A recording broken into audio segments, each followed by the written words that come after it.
नमस्कार दोस्तों, मैं राजन बावरी। आज के समय में बहुत लोग पैसा कमाते तो हैं, लेकिन महीने के अंत में उनके पास कुछ बचता नहीं। सैलरी आती है और कुछ ही दिनों में गायब हो जाती है। क्या आपने कभी सोचा है कि ऐसा क्यों होता है? असल समस्या ये नहीं है कि हम पैसा कमाते हैं, असल समस्या यह है कि हम अपने पैसे को सही कैटेगरीज में डिवाइड नहीं करते।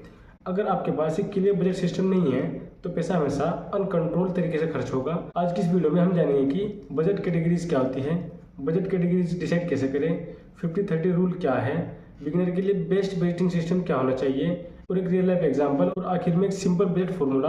अगर आप इन टेक्निक्स को फॉलो करते हैं तो आप अपनी इनकम का 20 से 40% तक आसानी से बचा सकते हैं। तो चलिए शुरू करते हैं। सबसे पहले देखते हैं कि बजट कैटेगरीज क्या होती है। बजट कैटेगरीज का मतलब होता है कि आप अपनी इनकम को अलग अलग हिस्सों में डिवाइड करते हैं, जैसे income, needs, wants, savings, investments. अगर आप ऐसे नहीं करते तो पैसा रेंडमली खर्च हो जाता है। एक सिंपल उदाहरण से देखते हैं। मान लीजिए आपकी सैलरी है 30,000 रुपये महीना।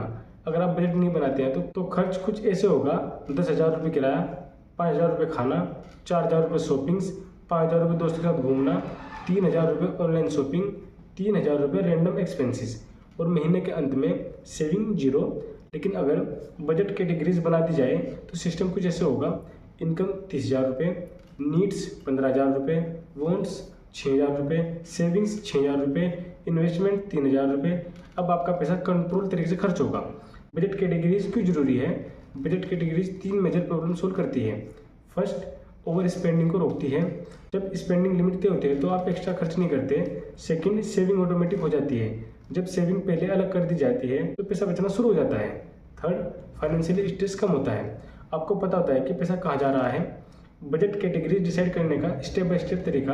अब सबसे इम्पोर्टेंट सवाल, बजट कैटेगरीज डिसाइड कैसे करें? इसके लिए 5 स्टेप फॉलो करो। Step number first, total income calculate करो। सबसे पहले अपनी टोटल मंथली इनकम कैलकुलेट करें। फॉर एग्जांपल, सैलरी 40,000 रुपये है और फ्रीलांस से 10,000 रुपये, टोटल इनकम हुई 50,000 रुपये। अब इस इनकम को कैटेगरीज में डिवाइड करना है। स्टेप 2, फिक्स्ड एक्सपेंसेस आइडेंटिफाई करें। फिक्स्ड एक्सपेंसेस वो खर्च होते हैं जो हर महीने करने ही पड़ते हैं, जैसे किराया, बिजली का bill, internet, school fees, EMI। For example, rent 10,000 रुपये, इलेक्ट्रिसिटी 2,000 रुपये, इंटरनेट 800 रुपये। टोटल फिक्स्ड एक्सपेंसेस हुआ 12,800 रुपये। Step number 3, variable expenses identify करें। ये वो खर्च हैं जो हर महीने चेंज होते हैं, जैसे खाना, transport, mobile recharge, groceries. For example, food 4,000 रुपये, ट्रांसपोर्ट 2,000 रुपये, रिचार्ज 500 रुपये और टोटल खर्च 6,500 रुपये। Step number 4, saving categories create करें। अब सबसे इंपॉर्टेंट कैटेगरी है सेविंग्स। फाइनेंशियली एक्सपर्ट कहते हैं कम से कम 20% इनकम सेव करनी चाहिए। फॉर एग्जांपल, इनकम 50,000 रुपये है, सेविंग्स 10,000 रुपये। Step number 5, investment category create करें। सेविंग के बाद इन्वेस्टमेंट कैटेगरी बनती है।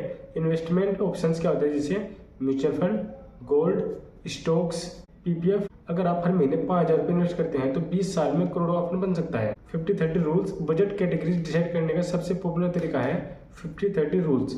इस रूल के अनुसार इनकम को 3 हिस्सों में डिवाइड किया जाता है, जैसे 50% नीड्स यानी किराया, खाना, बिल, ट्रांसपोर्ट। 30% वांट्स जैसे मूवीज, रेस्टोरेंट्स, शॉपिंग्स और ट्रेवलिंग्स। और last 20% savings, emergency fund, investment और रिटायरमेंट।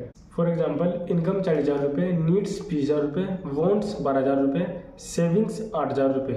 बिगिनर के लिए 7 बजट कैटेगरीज। अगर आप बिगिनर हैं तो ये 7 कैटेगरी सबसे बेस्ट है।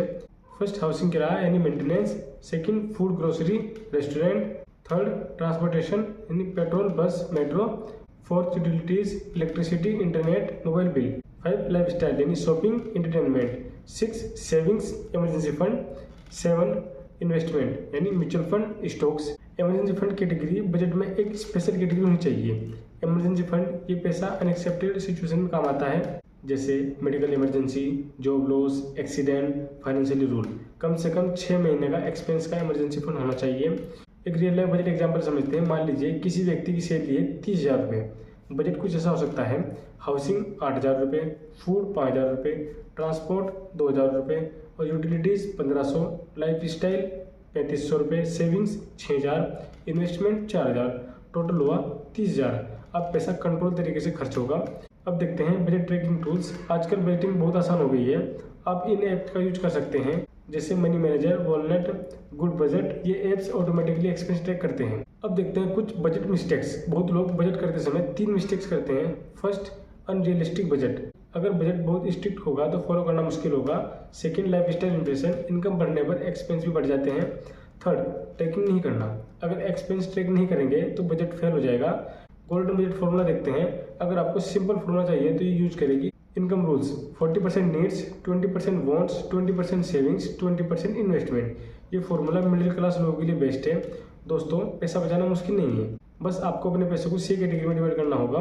अगर आप बजट कैटेगरी डिसाइड करते हैं, 50-30-20 रूल फॉलो करते हैं, सेविंग को प्रायोरिटी देते हैं, तो धीरे धीरे आपकी फाइनेंशियल लाइफ कंप्लीटली चेंज हो सकती है।